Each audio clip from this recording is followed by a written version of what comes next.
Hi everyone, welcome back to the Playing 11. Ramshad, Roshan, രണ്ടാൾക്കും welcome back. Hi. നമ്മളുടെ Champions Trophy towards the end വന്നിരിക്കുകയാണ്. Final is coming, New Zealand versus India. So എന്തുകൊണ്ടും എന്താ പറയുക, ഫൈനൽസിന് കളിക്കാൻ യോഗ്യരായ രണ്ട് ടീം എന്ന് വേണമെങ്കിൽ തന്നെ പറയാം. സോ ഫസ്റ്റ് നമുക്ക് റംഷാദിലോട്ട് പോകാം. റംഷാദ്, യെസ്, എന്താ പറയാനുള്ളത് ഫൈനലിനെ കുറിച്ച്? നമ്മളെ ഗ്രൂപ്പ് സ്റ്റേജ് മത്സരങ്ങളെല്ലാം കഴിഞ്ഞു, സെമിഫൈനൽസ് കഴിഞ്ഞു.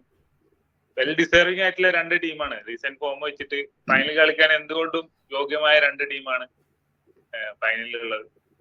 അപ്പൊ എനിക്ക് തോന്നുന്നു ഒരു ക്രാക്കിംഗ് കോണ്ടസ്റ്റിന്റെ അപ്പൊ ലാസ്റ്റ് കഴിഞ്ഞ മത്സരം നോക്കുമ്പോൾ തന്നെ നല്ലൊരു ടൈറ്റ് മത്സരമായിരുന്നു ന്യൂസിലാൻഡിനായിട്ട്. ഇന്ത്യ ഈ ടൂർണമെന്റിൽ കളിച്ച ഏറ്റവും ടൈറ്റ് മത്സരം അതായിരിക്കും എനിക്ക് തോന്നുന്നത്. അപ്പൊ നല്ലൊരു വാശിയേറിയ മത്സരം തന്നെ ആയിരിക്കും ഈ ഒരു ഫൈനൽ. ഓക്കെ, റോഷൻ. എനിക്കും തോന്നുന്നത് നമുക്ക് സെക്കൻഡ് സെമി ഫൈനൽ എന്ന് പറയുമ്പോൾ സൗത്ത് ആഫ്രിക്ക ന്യൂസിലാൻഡ് രണ്ട് ടീമും ഈ ടൂർണമെന്റിൽ നന്നായിട്ട് പ്രോഗ്രസ് ചെയ്ത് വന്ന ടീമാണ്. ബട്ട് അതിന്റെ ഒരു ബലാബലം നോക്കി കഴിഞ്ഞ് അവർ തമ്മിലൊരു ക്ലാഷ് വന്നു കഴിഞ്ഞപ്പോൾ ന്യൂസിലാൻഡ് കംപ്ലീറ്റ്ലി ഔട്ട്പ്ലേഡ് സൗത്ത് ആഫ്രിക്ക എന്ന് തന്നെ പറയേണ്ടി വരും. നമ്മള് പ്രിവ്യൂവിൽ തന്നെ പറഞ്ഞിരുന്നു ന്യൂസിലാൻഡ് ഒരു 320 എബോ സ്കോർ ചെയ്ത് കഴിഞ്ഞാൽ സൗത്ത് ആഫ്രിക്ക കുറച്ച് വേർക്കും എന്ന് പറഞ്ഞു. അത് തന്നെയാണ് നമ്മൾ കണ്ടത്. സോ ഫൈനലിലേക്ക് വരുമ്പോ ഈ രണ്ട് ടീമും ഓൾറെഡി ഗ്രൂപ്പ് സ്റ്റേജിൽ മുഖാമുഖം കണ്ടുമുട്ടി. അതൊരു ടൈറ്റ് ക്ലാഷ് തന്നെയായിരുന്നു. അൺഫോർച്ചുനേറ്റ്ലി നമ്മുടെ ഒരു മിസ്റ്ററി സ്പിന്നറിന്റെ മുന്നിലാണ് അവർ വീണത്. ബട്ട് അത് നമുക്ക് വീണ്ടും എക്സ്പെക്ട് ചെയ്യാൻ പറ്റുമെന്ന് ചോദിച്ചു കഴിഞ്ഞാൽ ലെറ്റ്സ് വെയിറ്റ്, അത്രേ പറയാനുള്ളൂ. യെസ്, റോഷൻ പറഞ്ഞോട് കംപ്ലീറ്റ്ലി യോജിക്കണോ? കാരണം ടാക്ടിക്കലി എന്താണ്, സ്കില്ലും ഉണ്ടും സ്ട്രാറ്റജി ഉണ്ടും ഇന്ത്യയോട് ഏറ്റവും ഫൈറ്റ് ചെയ്ത് നിൽക്കാൻ പറ്റിയ ടീം എന്ന് പറയുന്നത് ന്യൂസിലാൻഡാണ് കറന്റ്. സോ നമുക്ക് ഗ്രൂപ്പ് സ്റ്റേജ് മത്സരം എടുത്തപ്പോൾ നമുക്ക് അറിയാം, ലൈക്ക് ന്യൂസിലാൻഡ് തോറ്റത് ഇന്ത്യയോടല്ല, കാരണം വരുൺ ചക്രവർത്തിയോടാണ്. അപ്പോൾ ന്യൂസിലാൻഡ് ബൗളിംഗ് വരുന്ന സമയത്ത് അവരുടെ ബെസ്റ്റ് അവർക്ക് എത്ര ചെയ്യാൻ പറ്റുമോ എന്നുള്ളത് അവർ ചെയ്ത് കാണിച്ചതാണ്. കാരണം ഇന്ത്യ പോലുള്ള ഒരു ഇത്രയും ഡെപ്ത് ഉള്ള ഒരു ബാറ്റിംഗ് യൂണിറ്റിനെ 249 റെസ്ട്രിക്ട് ചെയ്യുക എന്നുള്ളത് പറയുന്നത് വലിയ ചെറിയ കാര്യമല്ല. സോ അവർ ഇനീഷ്യലി തന്നെ വിക്കറ്റ് എടുത്തു, 30-3 എന്നുള്ള ഒരു സ്റ്റേജിലോട്ട് എത്തി. അതിന് ശേഷം ശ്രേയസ് അയ്യരുടെ ഒരു ബ്രില്യൻസും ടുവേർഡ്സ് ദ എൻഡ് ഹാർദിക് പാണ്ഡ്യയുടെ ഒരു ഇന്നിങ്സ് ആണ് ഇന്ത്യയുടെ ആ ഒരു 249 എന്നുള്ള സ്കോറിലോട്ട് എത്തിച്ചത്. ബട്ട് സ്റ്റിൽ അതൊരു അണ്ടർ പാർ സ്കോർ ആയിട്ടാണ് എനിക്ക് തോന്നിയത്. ബട്ട് ബാറ്റിങ്ങിന് വന്നപ്പോൾ എന്താ പറയാ, വരുൺ ചക്രവർത്തിയോട് ആ ഒരു മിസ്റ്ററി സ്പിന്നറിനെ അവർ പിക്ക് ചെയ്യാൻ ബുദ്ധിമുട്ടി. സോ അവിടെയാണ് അവർക്ക് പാളിയത്. അല്ലെങ്കിൽ ഒരു പക്ഷേ ആ കളി ന്യൂസിലാൻഡ് ബട്ട് ഒരു പക്ഷേ ഹർഷിത് റാണയാണ് ആ കളി വരുൺ ചക്രവർത്തിക്ക് പകരം ആ കളി കളിച്ചിട്ടുണ്ടെന്നുണ്ടെങ്കിൽ New Zealand would be win that. അതാണ് എനിക്ക് തോന്നിയത്. കാരണം നമ്മൾ സെക്കൻഡ് സെമി, അതായത് സൗത്ത് ആഫ്രിക്ക ആയിട്ടുള്ള കളി എടുത്തപ്പോഴും നമുക്ക് മനസ്സിലായതാണ്. കാരണം നമ്മൾ സൗത്ത് ആഫ്രിക്കയുടെ കാര്യം പറയുമ്പോൾ എപ്പോഴും പറയും സൗത്ത് ആഫ്രിക്ക ഒരു അൺലക്കി ടീമാണെന്നൊക്കെ. കാരണം എനിക്ക് ഈ സെമി ഫൈനൽ കണ്ടിട്ട് ആ ഒരു സ്റ്റേറ്റ്മെന്റ് ഞാൻ ഒരിക്കലും വെക്കില്ല. അവർ ചോക്ക് ചെയ്തു അൺലക്കി എന്നൊന്നും പറയില്ല. കാരണം ഒരു കംപ്ലീറ്റ് ആയിട്ട് ഔട്ട്പ്ലേ ചെയ്യുക ചെയ്തത് ന്യൂസിലാൻഡ്. കാരണം ഫ്രം ഇന്നിങ്സ് മുതൽ ഫസ്റ്റ് ബാറ്റ് എടുത്ത് അവിടെ മുതലുള്ള ഒരു ഡോമിനൻസ് ആയിരുന്നു ന്യൂസിലാൻഡിന്റെ. അവരുടെ വ്യക്തമായിട്ടുള്ള പ്ലാനിലാണ് അവർ കളിച്ചുകൊണ്ടിരുന്നത്. കാരണം അത് കഴിഞ്ഞ് സൗത്ത് ആഫ്രിക്കയുടെ ഭാഗത്തുനിന്ന് ഇവർക്ക് കുറച്ച് കോൺട്രിബ്യൂഷൻ കൂടി കൊടുത്തു. കാരണം റബാഡനെ വെച്ചിട്ട് ഇവര് ന്യൂ ബോളിൽ ബോൾ ചെയ്യിപ്പിക്കാതെ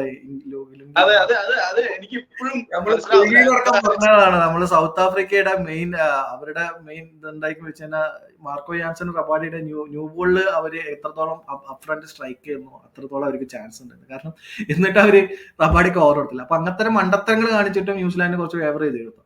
സോ ന്യൂസിലാൻഡ് എന്ന് പറഞ്ഞാൽ അവർക്ക് വ്യക്തമായിട്ടുള്ള പ്ലാൻ ഉണ്ടായിരുന്നു. കാരണം ബൗമ കുറച്ച് ലൂസായിട്ട് സ്റ്റാർട്ട് ചെയ്ത സമയത്ത്, കുറച്ച് ടൈം എടുത്ത് കളിക്കുന്ന സമയത്ത് അവർ സുഖമായിട്ട് ബ്രേസ്വെല്ലിനെ കൊണ്ടുവന്ന് കുറച്ച് റോൾ ഇങ്ങനെ പോയി കൊണ്ടുവന്നു. എന്നിട്ട് ആ റൺ റേറ്റ് ഒന്ന് ഹൈ ആയി അവർ അടിക്കാൻ സ്റ്റാർട്ട് ചെയ്യുന്ന കറക്റ്റ് സാറ്റ്നർ ബോൾ ചെയ്യാൻ വന്നത്. സോ സാറ്റ്നറിന്റെ ലൈൻ എന്ന് പറഞ്ഞാൽ ജഡേജയുടെ ഒരു സിമിലർ ആയിട്ടുള്ള ഒരു ബൗളറാണ്. സോ സ്റ്റെം ടു സ്റ്റെമ്പ് എറിയും. നമ്മൾ അടി മിസ്സായ ഒന്നില്ലെങ്കിൽ കാലിൽ വാങ്ങി LBW അല്ലെങ്കിൽ ബൗൾഡ്. സോ അതാണ് അവർക്ക് സൗത്ത് ആഫ്രിക്ക സംഭവിച്ചതും. അവര് ആ ഒരു റൺ റേറ്റ് ഇങ്ങനെ ക്രീപ്പ് ചെയ്യാൻ വിട്ടുകൊണ്ടിരുന്നു. അത് കഴിഞ്ഞിട്ട് സാറ്റ്നർ വന്നപ്പോൾ സാറ്റ്നർ അടിക്കാൻ പോയപ്പോൾ ഒബ്വിയസ്ലി അവര് വിക്കറ്റ് പടപെടാന്ന് ഫാളോ ചെയ്തു. ദെൻ മില്ലറുടെ ഒരു ഇന്നിങ്സ്. സോ അതിൽ വലിയ പ്രസക്തി വന്നില്ല. കാരണം കളി ഏകദേശം കഴിഞ്ഞപ്പോഴാണ് മില്ലറുടെ ഒരു എക്സ്പ്ലോസീവ് ഇന്നിങ്സ് വന്നത്.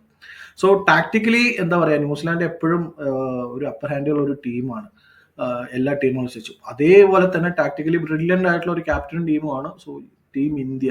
സോ ഇവർ രണ്ടുപേരും കൂടി കൊളൈഡ് ചെയ്യുന്ന സമയത്ത് എനിക്ക് ഇന്ത്യ ഫേവറബിൾ ആണ് എന്ന് എല്ലാവരും പറയുന്ന സമയത്തും അത്രയ്ക്ക് അങ്ങ് ഫേവറബിൾ അല്ല. അങ്ങനെ ഒരു വൺ സൈഡ് മാച്ച് ആയിരിക്കില്ല എന്ന് എനിക്ക് തോന്നുന്നു. കാരണം അതിൽ വേറെ കാര്യം പറയാനുള്ളതേ, ന്യൂസിലാൻഡിന്റെ ICC ഇവന്റ് ഫൈനൽസിൽ ഇന്ത്യക്കെതിരെ 100% റെക്കോർഡ് ഉണ്ട്. പിന്നെ ഫൈനലിൽ 2 തവണ കളിച്ചപ്പോൾ ന്യൂസിലാൻഡ് ജയിച്ചതാണ്. എനിക്ക് തോന്നുന്നു 2002 തോന്നുന്നു first Champions League Champions Trophy final. Champions ട്രോഫിയിൽ ഇന്ത്യനെ അത് തോൽപ്പിച്ചിട്ടുണ്ട്. എനിക്ക് ഓർമ്മയുണ്ട്. കാരണം അന്ന് സൗരവ് ഗാംഗുലി സെഞ്ചുറി അടിച്ച് 240 സംതിങ് എന്തോ 230 സംതിങ് എന്തോ പോസ്റ്റ് ചെയ്യും. അത് കഴിഞ്ഞ് ന്യൂസിലാൻഡ് ബാറ്റിങ്ങിന് വേണ്ടി അവരൊരു ബാറ്റിംഗ് തകർച്ചയിൽ വന്ന് ഒരു 125 എന്തോ 135 എന്തോ ഒരു സ്കോറിലോട്ട് എത്തും.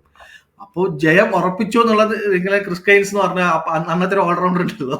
സോ അവന്റെ ഒരു ഒറ്റയാൾ പ്രകടനം, അവന്ന് സെഞ്ചുറി അടിച്ച് കളിയൊക്കെ ഫിനിഷ് ചെയ്യും. സോ അങ്ങനത്തെ ഒരു അൺപ്രഡിക്റ്റബിൾ ടീമാണ്. ഇപ്പോഴും ഈ ടീമിലും ഈ പറഞ്ഞ പോലെ ഇന്ത്യയുടെ ഒപ്പം തന്നെ ഒരു ബാറ്റിംഗ് ഡെപ്ത് ഉള്ള ടീമാണ്. കാരണം സാറ്റ്നർ വരുന്നത് നമ്പർ 8ലാണ്.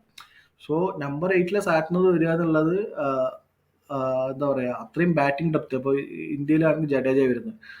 സോ എനിക്ക് പിന്നെ വേറൊരു സിമിലാരിറ്റി തോന്നിയത് ബാക്കിയുള്ള ടീമുകളെ വെച്ച് നോക്കുമ്പോൾ, ബാക്കിയുള്ള ടീമുകളെല്ലാം വെച്ച് നോക്കുമ്പോൾ സ്പിന്നർ സ്ട്രെങ്ത് ഉള്ള ഏറ്റവും ബെസ്റ്റ് 2 ടീമായിരുന്നു ഈ 2 ടീം. ഇവരാണ് ഈ ഫോർമാറ്റിലും എന്ത് ചെയ്തത്, സക്സീഡ് ചെയ്തത്. കാരണം ബാക്കിയുള്ള ടീമെല്ലാം ഒരു സ്പെഷ്യലിസ്റ്റ് സ്പിന്നർ ആയിട്ടാണ് വന്നത്. ഇവർക്കാണെങ്കിൽ ബ്രൈസ്വെൽ ഉണ്ട്, സാറ്റ്നർ ഉണ്ട്, കുറച്ച് ഹെൽപ്പിനും ഫിലിപ്സ് ഉണ്ട്. ഇത് 2 ടീമിലും വെച്ച് നമ്മൾ കമ്പയർ ചെയ്യുമ്പോൾ നമ്മള് ബാറ്റിംഗ് നോക്കുകയാണെങ്കിൽ batting till 8th batsman batter വരെ നമുക്ക് 2 ടീമിലും ബാറ്റിംഗ് ഡെപ്ത് ഉണ്ട്. പക്ഷെ ബോളിംഗ് ഡിപ്പാർട്ട്മെന്റിലേക്ക് വരുമ്പോൾ ദുബായ് പിച്ചിന് അനുകൂലമായ ഒരു ചെറിയൊരു ഫേവർ എനിക്ക് തോന്നുന്നത് ഇന്ത്യക്ക് ആയിരിക്കും. അവരുടെ പേസ് അറ്റാക്കിനെ സംബന്ധിച്ചിടത്തോളം ഇന്ത്യയുടെ പേസ് അറ്റാക്കിനെ വെച്ച് ഒരു പടി മുകളിലാണ്. ബട്ട് സ്പിന്നേഴ്സിനെ നോക്കുകയാണെന്നുണ്ടെങ്കിൽ ഇന്ത്യയാണ് ഒരു പടി മുകളിലാണ്. അപ്പൊ വെന്യൂ മാറുമ്പോ ഇൻ കേസ് ഇപ്പൊ പാകിസ്ഥാനിലായിരുന്നു ഫൈനൽ എന്നുണ്ടെങ്കിൽ ഡെഫിനറ്റ്ലി ഞാൻ പറഞ്ഞാല് ഒരു ന്യൂസിലാൻഡിനായിരിക്കും. ദുബായിലേക്ക് വരുമ്പോ എന്തുകൊണ്ടാണ് ഇന്ത്യ ഫേവറബിൾ എന്ന് പറയുന്നത്, ഇന്ത്യയുടെ 4 സ്പിന്നേഴ്സ് എക്സെപ്ഷൻ എന്ന് പറയുകയാണെങ്കിൽ കുൽദീപ് മാത്രമാണ്. ബാക്കി 3 പേരും അവരുടെ ഒരു പീക്കിൽ തന്നെ നിൽക്കുന്നുണ്ട്. അതാണ് ഇന്ത്യക്കുള്ള ഒരു ഫേവറിസം. സ്പിന്നേഴ്സിൽ വെറൈറ്റി ഇല്ല. നമുക്ക് ലെഗ് സ്പിന്നും മിസ്റ്ററി സ്പിന്നറും 2 പേരുണ്ട് നമ്മളെ സ്ക്വാഡിൽ. അവരുടെ എല്ലാം ഓഫ് സ്പിന്നേഴ്സ് ആണ് എനിക്ക് തോന്നുന്നത്. അന്നർ എന്ന് പറയുന്ന ഒരു പ്ലെയർ എന്ന് പറയുമ്പോൾ നമ്മൾ ഈ പറഞ്ഞ ഒരു 360 സ്കോർ അവിടെ ഒരു ഡിഫെൻഡ് ചെയ്യാൻ നിൽക്കുന്ന സമയത്ത് സ്റ്റംപ് ടു സ്റ്റംപ് എയിം ചെയ്ത് 2 അറ്റാക്ക് ഷോട്ട് കളിച്ചു കഴിഞ്ഞാലും അവർക്ക് അവിടെ റൺസിനെ കൺസിഡർ ചെയ്യേണ്ട കാര്യമില്ല. അവർക്ക് ജസ്റ്റ് വിക്കറ്റ് എയിം ചെയ്യാന്നുള്ളത് മാത്രമേ ഉള്ളൂ. ദുബായിലേക്ക് വരുമ്പോൾ അതെങ്ങനെയായിരിക്കുമെന്ന് നമുക്ക് പറയാൻ പറ്റത്തില്ല. ഇന്ത്യക്കുള്ള ഒരു അഡ്വാൻറ്റേജ് എന്ന് പറയുന്നത് ഈ ഒരു വരുൺ ചക്രവർത്തിയുടെ ഇൻക്ലൂഷൻ ആണ്.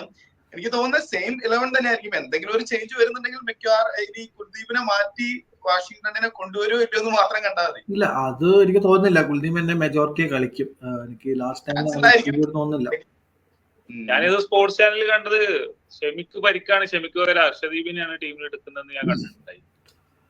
അറിയില്ല, ഞാൻ എവിടെയും സോഴ്സ് കണ്ടില്ല. ബട്ട് ഷമി പരിക്കായി പോയാലും ഷമിയെ റീപ്ലേസ് കറന്റ് ഇപ്പൊ റീപ്ലേസ് ചെയ്യാൻ പറ്റിയ പ്ലെയർ തന്നെയാണ് അർഷദീപ്. അതെ അതെ, അതൊരു ഇമ്പാക്ട് ഉണ്ടാക്കില്ല. ബട്ട് ഡെഫിനറ്റ്ലി ഹെൻറിക്ക് പരിക്ക് പറ്റി കഴിഞ്ഞാൽ അത് മാറ്റ് ഹെൻറി കഴിഞ്ഞ കളിയില് കുറച്ചൊരു ആംസ്ട്രിങ് അല്ലെ എന്തോ ഷോൾഡറിന് എന്തോ പ്രശ്നമായിട്ടുണ്ട്, എന്തോ സ്ട്രഗിൾ ചെയ്യുന്ന കണ്ടു. സോ സ്റ്റിൽ അത് കൺഫേം പറഞ്ഞിട്ടില്ല. അവര് പറയുന്നു ബെറ്റർ ആയിരിക്കുമെന്ന് പറയുന്നു. ബിക്കോസ് അന്ന് അവര് പറഞ്ഞിരുന്നത് പ്രസ് മീറ്റിൽ പറഞ്ഞിരുന്നത് അഗൈൻ 3 or 4 days ഉണ്ട്. സോ എങ്ങനെ റിക്കവർ ചെയ്യുമെന്നുള്ള അനുസരിച്ചായിരിക്കും. ബട്ട് മാറ്റ് ഹെൻറി അവർക്ക് വലിയൊരു ഡ്രോബാക്ക് ആയിരിക്കും. നമുക്ക് ബുംറ എങ്ങനെയായിരുന്നോ അല്ലെങ്കിൽ ആ ഒരു ബുംറയുടെ അഭാവം എങ്ങനെയായിരുന്നു അഫക്ട് ചെയ്യുന്ന, ന്യൂ ബോളിൽ മാറ്റ് ഹെൻറിയുടെ ഒരു അഭാവം അവരെ ശരിക്കും അഫക്ട് ചെയ്യും. സോ അത് ഉറപ്പാണ്. മാറ്റ് ഹെൻറി ഇല്ലാന്നുണ്ടെങ്കിൽ ക്ലിയർ അഡ്വാൻറ്റേജ് ഇന്ത്യക്ക് തന്നെയാണ്. സോ മാറ്റ് ഹെൻറിയുടെ ആ ഒരു ഇനീഷ്യൽ ഓവേഴ്സ് ഹിറ്റ്മാൻ എങ്ങനെ കൗണ്ടർ ചെയ്യണം എന്നുള്ളതനുസരിച്ച് ന്യൂസിലാൻഡിന്റെ ഫീൽഡിങ് 20-25 റൺ അവർ ഫീൽഡിൽ തന്നെ സേവ് ചെയ്ത് അത് ഉറപ്പാ. അത് അവര് ഏണി വെച്ച് പിടിക്കാന്ന് പറയില്ല, അതേപോലെ അങ്ങനെയാണ്. കഴിഞ്ഞ കളി വിരാട് കോഹ്ലിയുടെ ക്യാച്ച് എന്നൊരു എല്ലാ കളിയും ഇപ്പോ പോയിന്റിലിപ്പോ അങ്ങനെ ഒരു ക്യാച്ച് എടുക്കുന്നുണ്ട്. മിഡ് ഓഫ് വരെയുള്ള ഏരിയ ഫുൾ കവർ ചെയ്യുന്ന രീതിയിലാണ് ഫിലിപ്സ് അവിടെ നിൽക്കുന്നത്. ഫിലിപ്സ് ഒരു ഫുൾ പാക്കേജ് ആണ്. ബോളിംഗ് ആണ് ബോളിംഗ്, ഫീൽഡിംഗ് ആണ് ഫീൽഡിംഗ്. ഇപ്പൊ വിക്കറ്റ് കീപ്പ് ചെയ്യാൻ പറഞ്ഞാൽ ചെയ്യും. ഇപ്പൊ വിക്കറ്റ് കീപ്പിംഗ് ചെയ്യാൻ പറഞ്ഞാൽ അത് ചെയ്യും. ആളെ വിക്കറ്റ് കീപ്പർ ആയിരുന്നു തോന്നുന്നു.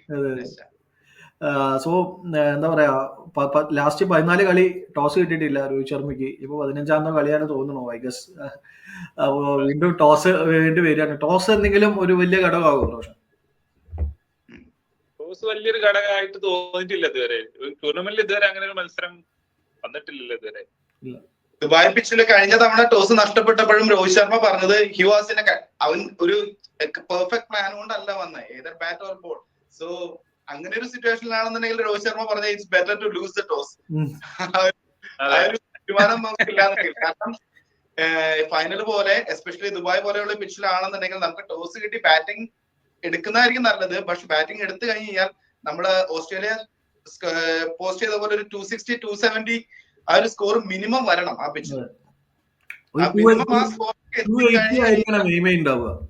Pressure in addition pitch slow ആവുന്നതിനനുസരിച്ച് ബോളേഴ്സിന് കുറച്ച്, നമ്മുടെ സ്പിന്നേഴ്സിന് കുറച്ച് അഡ്വാൻറ്റേജ് ഉണ്ടാവും. ബട്ട് നമുക്കിപ്പോ ഒന്നും പറയാൻ പറ്റില്ല, കാരണം അവരുടെ ഒരു മാച്ച് എൻട്രി പോലെ ഇനീഷ്യൽ ടൈമിൽ സീമേഴ്സിന് കുറച്ച് അഡ്വാൻറ്റേജ് ഉണ്ടാവും. ആ ടൈമിൽ അവർ യൂസ് ചെയ്ത് കഴിഞ്ഞ് കഴിഞ്ഞാൽ നമുക്ക് ആ 260, 270 എന്ന് പറയുന്ന ഒരു കോമ്പറ്റേറ്റീവ് ടോട്ടലിലേക്ക് എത്താൻ പറ്റിയില്ലെങ്കിൽ അതും ഒരു പ്രശ്നമാണ്. കാരണം നാളെ എന്തായിരിക്കും അപ്പോ ഗെയിം പ്ലാൻ എന്തായിരിക്കും from New Zealand point of view? എന്തായിരിക്കും ഗെയിം പ്ലാൻ വെച്ചിരിക്കുന്നത്? ന്യൂസിലാൻഡ് എനിക്ക് തോന്നുന്നു ടോസ് കിട്ടിയ അവർ ബാറ്റിംഗ് തെരഞ്ഞെടുക്കാനായിരിക്കും ലാസ്റ്റ് കളി തന്നെ പോലെ. അതെ, ബാറ്റിംഗ് തെരഞ്ഞെടുത്ത് ഒരു 280 റണ്ണ് പോസ്റ്റ് ചെയ്യുക എന്നുള്ളതായിരിക്കും ഗെയിം. കാരണം അവരുടെ മെയിൻ എയിം എന്താന്ന് വെച്ചായിരിക്കുന്നത് വരുൺ ചക്രവർത്തിയുടെ 10 ഓവർ അവർക്ക് എങ്ങനെ ഗ്രൈൻഡ് ചെയ്യാം എന്നുള്ളൊരു വലിയ പ്ലാനിലായിരിക്കും വരിക. കാരണം മുന്നേ പറഞ്ഞതുപോലെ ന്യൂസിലാൻഡ് ഭയങ്കര ടാക്ടിക്കലി ബ്രില്യൻ്റ് ആയിട്ട് ടീമാണ്. സോ അവർ ഡെഫിനറ്റ് ഒരു പ്ലാൻ ആയിട്ട് വരും. സോ എനിക്ക് തോന്നുന്നു ഒരു 10 ഓവറിൽ 35 റണ്ണ് ഒരു വിക്കറ്റോ അല്ലെങ്കിൽ വിക്കറ്റ് ഒന്നും കൊടുക്കാതെയോ ആ ചക്രവർത്തിയെ അവർക്ക് കളിക്കാൻ പറ്റിയാന്നുണ്ടെങ്കിൽ അതൊരു അച്ചീവ്മെന്റ് ആണ്. സോ അതിനുശേഷം ഒരു ബാക്കി ഒരു 240 റണ്ണേ ബോൾ ബാക്കി 40 ഓവേഴ്സ് നിന്ന് അവർ എയിം ചെയ്യുകയായിരിക്കും. സോ അങ്ങനെ ആയിരിക്കണം അവരുടെ ഒരു പ്ലാനിങ് ആയിട്ട് ന്യൂസിലാൻഡ് വരിക. സോ ഇനീഷ്യലി അവർക്ക് സ്ട്രൈക്ക് ചെയ്യാൻ കൂടി പറ്റിയ വില്യങ്ങിന് പകരം കോൺവേ വരുമോ എന്നൊരു ഡൗട്ട് ഉണ്ടോ? എന്റെ അഭിപ്രായത്തിൽ യെസ്, കോൺവേ ഷുഡ് പ്ലേ. ഇന്ത്യക്കെതിരെ ദുബായ് പിച്ചിൽ definitely I think Conway would be a great addition. അതെ, ഒരു ഫസ്റ്റ് ഇനീഷ്യൽ 10 ഓവേഴ്സിലെ ഒന്ന് അവർക്ക് ഓവർകം ചെയ്ത് കഴിഞ്ഞാൽ വരുൺ ചക്രവർത്തിനെ പോലുള്ള ഒരു സ്പിന്നറിനെ കൗണ്ടർ ചെയ്യാൻ പറ്റിയ ഒരു പ്ലെയർ ആണ് കോൺവേ. അതെ, കാരണം ആ സ്വീപ്പും കാര്യങ്ങളെല്ലാം അടിക്കുന്ന ഒരു പ്ലെയർ ആണ്. പിന്നെ ഈ ന്യൂസിലാൻഡ് നമുക്ക് ഒരിക്കലും എന്താ പറയാ ഇത് തള്ളാനും പറ്റില്ല. കാരണം BGTക്ക് മുന്നേ ടെസ്റ്റ് സീരീസ് അടക്കുമ്പോൾ നമ്മൾ ഒരാളും പ്രതീക്ഷിച്ചിട്ടില്ല ഇവര് ഒരു കളിയെങ്കിലും ജയിക്കുന്നുള്ളത്. ഒരാളും പ്രതീക്ഷിച്ചില്ല. വൈറ്റ് വാഷ് പോട്ടെ, വൈറ്റ് വാഷ് പോയിട്ട് ഒരു സീരീസ് ജയിക്കുന്നോ ഒരു ടെസ്റ്റ് ജയിക്കുന്നോ പോലും ഒരാളും പ്രതീക്ഷിച്ചില്ല. സോ അത്രയും എന്താ പറയാ 10-15 വർഷത്തോളം ടെസ്റ്റ് തോൽക്കാതെ ഒരു ടീമിനെ അവര് കളിച്ച സ്വീപ് ഷോട്ടിന്റെ നമ്പേഴ്സ് നോക്കി കഴിഞ്ഞാൽ ആ സീരീസില് it's not just a fluke. അവര് ആ വ്യക്തമായിട്ടുള്ള പ്ലാൻ ആയിരുന്നു. അശ്വിനും ജഡേജക്കെതിരെ എങ്ങനെ കളിക്കണം എന്നുള്ളതിന്റെ കറക്റ്റ് പ്ലാൻ എക്സിക്യൂഷൻ ആയിരുന്നു നമ്മൾ ഗ്രൗണ്ടിൽ കണ്ടത്. സോ അതന്നെ ഇവർ വീണ്ടും ഇന്ന് ആ ഒരു കഴിഞ്ഞ തോൽവിയിൽ പാഠം കൊണ്ട് ഈ കളിയിലും ഇംപ്ലിമെന്റ് ചെയ്യാൻ ന്യൂസിലാൻഡ് ശ്രമിക്കും. സോ ന്യൂസിലാൻഡിനെ നമ്മൾ ഒരു രീതിക്കും വില കുറച്ച് കാണരുത് കഴിഞ്ഞ കളി തോറ്റു എന്ന് വെച്ചിട്ട്. Then Sachin Ravindra should be sky high. രജിനെയാണ് ശരിക്കും പറഞ്ഞാൽ നമ്മള് ടാർഗറ്റ് ചെയ്യേണ്ടത്. അവിടെ ഒരു എൻഡിൽ അവൻ നിന്ന് കഴിഞ്ഞാൽ minimum score, because he's capable ആണ്. എന്താ പറയാ, സ്പിന്നിനെതിരെയും ഫാസ്റ്റ് ബോൾ എതിരെയും സ്കോറിംഗ് എങ്ങനെ കൊണ്ടുപോകണം എന്നുള്ള ഒരു ക്ലിയർ ഐഡിയയിലാണ് മുന്നോട്ട് പോകുന്നത്. എങ്ങനെ പോയി കഴിഞ്ഞാലും അവസാനം ഒരു 30 ഓവേഴ്സ് വരെ രജിൻ നിൽക്കുകയാണെന്നുണ്ടെങ്കിൽ score will be 250+ definitely if they are batting first. പിന്നെ വില്യംസണും ഫോമിലാണ്. വില്യംസൺ ഐ തിങ്ക് അൺഫോർച്ചുനേറ്റ്ലി എനിക്ക് തോന്നുന്നത് ഇന്ത്യയുടെ കൂടെ ഒരു നല്ലൊരു ഇന്നിങ്സ് എനിക്ക് ഓർത്തെടുക്കാൻ പറ്റുന്നില്ല. ഞാനും കണ്ടിട്ടില്ല നല്ലൊരു ഇന്നിങ്സ്, ഞാൻ കണ്ടിട്ടില്ല. നോക്കാം. വില്യംസണും കോഹ്ലിയും എന്താ പറയാ കുറെ കാലങ്ങളായിട്ട് ഒരുപാട് ഇങ്ങനെ വലിയ കളിച്ച് അല്ലെങ്കിൽ ചോക്കോട്ട് കളിച്ചോണ്ട് വരികയാണ് അണ്ടർ 19 മുതൽ. സോ ആ ഒരു സ്റ്റേജസിലെ എന്താ പറയാ ഒരു ലാസ്റ്റ് കുറച്ച് ആൾക്കാരാണ് ബാക്കിയുള്ളത്. സോ അതുപോലെ തന്നെ ഈ ചാമ്പ്യൻസ് ട്രോഫി തീരുന്നതോടുകൂടി ഒരുപാട് ആൾക്കാരും എന്താ പറയുന്ന റിട്ടയർ ആയി പോയിട്ടുണ്ട്. Already Steve Smith already retired. അതെ, സ്റ്റീവ് സ്മിത്ത് റിട്ടയർ ചെയ്തു, ബൗമ ഓടിയെന്ന് റിട്ടയർ ചെയ്തു, മുഷ്ഫിഖർ റഹീം റിട്ടയർ ചെയ്തു. സോ മുഷ്ഫിഖർ റഹീം പറയുമ്പോൾ മേ ബി കുറെ ആൾക്കാർ മുഷ്ഫിഖർ റഹീം എന്ന് പറയും. But is one of the great ഈ ജനറേഷൻ ക്രിക്കറ്റേഴ്സിൽ വൺ ഡേ ഫോർമാറ്റേഴ്സ് എടുത്ത് തന്നെ ബംഗ്ലാദേശിന് വേണ്ടി കളിച്ച one of the best players in this format. കാരണം തമീം ഇക്ബാലിന് ശേഷം ഏറ്റവും കൂടുതൽ റൺ സ്കോർ ചെയ്ത ആ പ്ലെയറും കൂടിയാണ് മുഷ്ഫിഖർ റഹീം. സോ മുഷ്ഫിഖർ റഹീം കഴിഞ്ഞു. റോഷൻ, ഇത് എന്തെങ്കിലും റിട്ടയർമെന്റ് അനൗൺസ്മെന്റ് ഫൈനലിന് ശേഷം പ്രതീക്ഷിക്കാമോ? പോസിബിലിറ്റീസ് ഉണ്ടാവരുതെന്നാണ് ആഗ്രഹത്തുണ്ടെങ്കിലും ഐ തിങ്ക് കുറച്ച് നാളും കൂടി ഉണ്ടാവാൻ ചാൻസ് ഉണ്ട്. എനിക്ക് തോന്നുന്നില്ല ഈ ഒരു ചാമ്പ്യൻസ് ട്രോഫി കഴിഞ്ഞതോടുകൂടി ഓഡിയയിൽ നിന്ന് വിരമിക്കാൻ ചാൻസ് കുറവാണെന്നാണ് എനിക്കും ഒരു ഇൻസ്റ്റിങ്. മേ ബി വില്യംസൺ ചിലപ്പോ ഓപ്റ്റ് ചെയ്യാൻ ചാൻസ്. എനിക്ക് വില്യംസന്റെ കാര്യം ഓൾമോസ്റ്റ് ഷുവറാ തോന്നുന്നുണ്ട്. കാരണം ഓൾറെഡി കോൺട്രാക്ട് ഇല്ലാത്ത പ്ലെയറാണ്. ആള് ഓൾറെഡി നാഷണൽ ടീമിന്റെ കോൺട്രാക്ട് റിജക്ട് ചെയ്താണ് ഒരു കൊല്ലം മുന്നേ. സോ കോൺട്രാക്ട് ആവശ്യമെങ്കിലും കളിക്കാൻ പറഞ്ഞതാണ്. But Rohit and Kohli I don't think ഈ ഒരു ചാമ്പ്യൻസ് ട്രോഫി ഫൈനലോട് കൂടി വിരമിക്കും എന്നുള്ള ഒരു തീരുമാനം എടുക്കുമെന്ന് എനിക്ക് തോന്നുന്നില്ല. കുറച്ചും കൂടി ഉണ്ടോ? കുറച്ചും കൂടി കാലം കൂടി. ജഡേജ ഐ തിങ്ക് അവര് ഒരുമിച്ചാവാൻ ചാൻസ് ഇല്ല. ബട്ട് ജഡേജ ജഡേജനെ സംബന്ധിച്ചിടത്തോളം ഒരു റീപ്ലേസ്മെന്റ് ശരിക്കും പറഞ്ഞാൽ പുറത്തുണ്ട് ആൾക്കാർ. അക്ഷർ പട്ടേൽ ഉണ്ട്, അങ്ങനെ ഒരു ഇതുള്ളത് കൊണ്ട് ജഡേജയ്ക്ക് ഇനി ചാൻസ് കിട്ടുമോ എന്നുള്ളൊരു ആ ഒരു തോട്ട് പ്രോസസ്സിൽ റിട്ടയർ ചെയ്താലേ ഉള്ളൂ. But Virat Kohli and Rohit Sharma I don't think they will be in white ball cricket for some more time. 2020 വിരമിച്ചല്ലേ? ODIയിൽ കുറച്ചു കാലം കൂടെ ഉണ്ടാവും. ODI ആൻഡ് ടെസ്റ്റ് കുറച്ചും കൂടി മുന്നോട്ട് പോകാൻ ചാൻസ് ഉണ്ടെന്നാണ് എനിക്ക് തോന്നുന്നത്. 27 വേൾഡ് കപ്പ് വരെ രണ്ടുപേരും ഉണ്ടാവും വിചാരിക്കുന്നല്ലേ. സോ ഞാനും വിചാരിക്കുന്നു റിട്ടയർമെന്റ് ആവില്ല എന്നുള്ളത്. കാരണം റിട്ടയർ ആയിക്കഴിഞ്ഞാൽ it's B A shocking news. So അതായിരിക്കും എല്ലാവരും എയിം ചെയ്യുന്നുണ്ടാവുക. കളിനേക്കാളും കുറെ ആൾക്കാർ എയിം ചെയ്യുക കളിനെ കുറിച്ചാണ്. ഇപ്പൊ കളി തോറ്റാലും ജയിച്ചാലും ഒരുപാട് ടോക്സിക് ഫാൻസ് ഒരുപാട് വരും ചെയ്യും. ഇൻ കേസ് തോറ്റു കഴിഞ്ഞാൽ കുറെ ഫാൻസുകാർ വരും, വേണ്ട ഇതിനെ 3 ട്രോഫി അടിക്കാൻ ഞങ്ങൾക്ക് മാത്രമേ പറ്റുള്ളൂ, ഞങ്ങളുടെ ക്യാപ്റ്റന് മാത്രമേ പറ്റുള്ളൂ, നിങ്ങളുടെ ക്യാപ്റ്റനെ കൊണ്ട് പറ്റില്ല എന്ന് പറഞ്ഞിട്ട് ഒരു സെറ്റ് ഓഫ് ആൾക്കാർ വരും. In case Rohit Sharma trophy അടിച്ചു കഴിഞ്ഞാൽ പറയും നിങ്ങളുടെ ആൾക്കാർ മാത്രമല്ലേ നമ്മളും അടിക്കും 3 trophy, he's the best captain പറഞ്ഞിട്ട്. സോ ഇത് നമ്മളെന്താ പറയുക, IPL എറ വന്നതിന് ശേഷമുള്ള ഒരു സംഭവമാണത്. അതിന്റെ മുന്നേ വരെ നമുക്ക് ഇന്ത്യ ജയിച്ചാൽ മതി, ആര് കപ്പടിക്കണം എന്നുള്ളതില്ല. ഗാംഗുലി അടിച്ചോട്ടെ, ലക്ഷ്മൺ അടിച്ചോട്ടെ, രാവിലെ അടിച്ചോട്ടെ, ഇർക്കാൻ വിക്കറ്റ് എടുത്തോട്ടെ, ശ്രീനാഥ് വിക്കറ്റ് എടുത്തോട്ടെ, കുംബ്ലെ വിക്കറ്റ്, അത് പ്രശ്നമല്ല, എന്ത് ജയിക്കണം എന്നുള്ളതായിരുന്നു. സോ ഇപ്പോ peoples get gathered in different directions. അപ്പൊ ഫാന്റസി പിക്ക് എന്താ നാളത്തെ? നാളത്തെ ഫാന്റസി പിക്കിന് മുന്നേ നാളത്തെ ബെസ്റ്റ് മാച്ചപ്സ് നമുക്ക് ആരേക്കും player to watch out and so എന്താണ് അപ്പൊ നാളത്തെ അല്ലെങ്കിൽ ഫൈനലിന്റെ ഒരു മാച്ചപ്സ് എന്നുള്ളത് നോക്കാം നമുക്ക്. നിങ്ങളുടെ രണ്ടുപേരുടെയും പ്ലെയർ ടു വാച്ച് ഔട്ട്, 2 ടീമിലും പ്ലെയർ ടു വാച്ച് ഔട്ടും ഏത് മാച്ചപ്പിനെയാണ് ലുക്ക് ഫോർവേഡ് ചെയ്യുന്നത്, ഏത് ബാറ്റിലിനെയാണ് ലുക്ക് ഫോർവേഡ് ചെയ്യുന്നത് കൂടി ഒന്ന് പറയാം. പ്ലെയർ ടു വാച്ചപ്പ് ഇന്ത്യൻ ടീമിൽ ഒബ്വിയസ്ലി ശ്രേയസ് അയ്യരാണ്. കാരണം ന്യൂസിലാൻഡിനെതിരെ കളിച്ച എല്ലാ കളിയിലും ലാസ്റ്റ് ഒരു 10 ഇന്നിംഗ്സിലെല്ലാം ആള് 50+ സ്കോർ ചെയ്തിട്ടുണ്ട്. ന്യൂസിലാൻഡിന്റെ ടീമിൽ എനിക്ക് തോന്നുന്നത് വില്യംസൺ തന്നെ ആയിരിക്കും. എനിക്ക് നാളെ രോഹിത് ശർമ്മയുടെ ഒരു നല്ലൊരു ഇന്നിങ്സ് കാണണമെന്നുണ്ട്. കാരണം ആസ് എ ക്യാപ്റ്റൻ പുള്ളി അത്രയധികം നമുക്കറിയാം ഫീൽഡിലാണെന്നുണ്ടെങ്കിലും എത്രമാത്രം ഇതിലാണ് ഒരു ഇതിൽ നിൽക്കുന്നത്, സ്പിരിറ്റിൽ നിൽക്കുന്നത്. സോ ഐ തിങ്ക് നാളെ രോഹിത് ശർമ്മയുടെ ഒരു ഇന്നിങ്സ് കാണണം. I am looking for A battle between Matt Henry ഉണ്ടെങ്കിൽ മാറ്റ് ഹെൻറി ബിറ്റ്വീൻ അവരുടെ ഒരു ഇത് കാണാൻ നല്ല എസ്പെഷ്യലി വെയിറ്റിംഗ്. നാളെ Rachin Ravindra will be a player to watch out from the New Zealand side. So Rachin രവീന്ദ്രയുടെ വിക്കറ്റ് എന്തൊക്കെ എങ്ങനെ എടുക്കാൻ പറ്റും എന്നുള്ളതിനെ കുറിച്ചായിരിക്കും. പിന്നെ player to watch out and I'm looking forward to Virat Kohli and Bracewell. So ആ ഒരു വിരാട് കോഹ്ലി വന്നതും ബ്രൈസ്വെൽ ബോൾ ചെയ്യാൻ വരാൻ ചാൻസസ് ഉണ്ട്. So Bracewell and Virat Kohli battle അല്ലെങ്കിൽ സാറ്റ്നർ വിരാട് കോഹ്ലി ബാറ്റിൽ അതെങ്ങനെ വിരാട് കോഹ്ലി കൗണ്ടർ ചെയ്യണോ മിഡിൽ ഓവേഴ്സിൽ എന്നുള്ളത്. വിരാട് കോഹ്ലി ഇതിൽ അഡ്വാൻറ്റേജ് ഉണ്ട്, അതിനകത്ത് ലെഗ് സ്പിൻ ഇല്ല.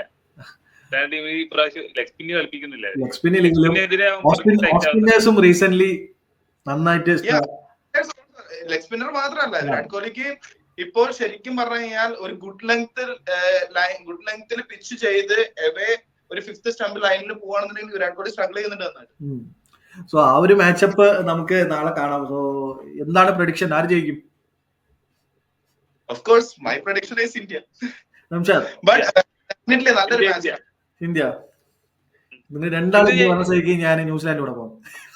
കാരണം ഓൾറെഡി ഇന്ത്യ സ്റ്റാർട്ടിങ് മുതലേ കളിക്കുന്ന പിച്ചാണ്. അതെ ക്ലിയർ അഡ്വാൻറ്റേജ് ഞാൻ പറഞ്ഞില്ല, ക്ലിയർ അഡ്വാൻറ്റേജ് എല്ലാം ഇന്ത്യയുടെ സൈഡാണ്. ബട്ട് എനിക്ക് എന്തോ ഒരു ഗട്ട് ഫീലിംഗ് ന്യൂസിലാൻഡ് ഈസ് എന്താ പറയാ, അവര് ആ ഒരു നാളെ എന്തെങ്കിലും ഒരു മാജിക് കാണിക്കുമെന്ന് തോന്നുന്നു എനിക്ക്. സോ ഇന്ത്യ ജയിച്ചാൽ സന്തോഷം, വളരെ സന്തോഷം. ബട്ട് എനിക്ക് എന്തോ ഒരു ഗട്ട് ഫീലിംഗ് തോന്നുന്നു നാളെ ന്യൂസിലാൻഡിന് എന്തോ ഒരു അവർക്ക് ഒരു ICC ട്രോഫി കൊടുത്ത് വില്യംസനെ പറഞ്ഞു വിടാനുള്ള എന്തോ പരിപാടി ഉണ്ടെന്ന്. സോ നമുക്ക് കളിക്ക് ശേഷം കാണാം, നമുക്ക് ബാക്കിയുള്ള കാര്യങ്ങളെല്ലാം വിലയിരുത്താം. So thank you for joining Ramshad and Roshan. So നമുക്ക് കളി കഴിഞ്ഞിട്ട് നമുക്ക് കാണാം. Okay, thank you very much. Thank you.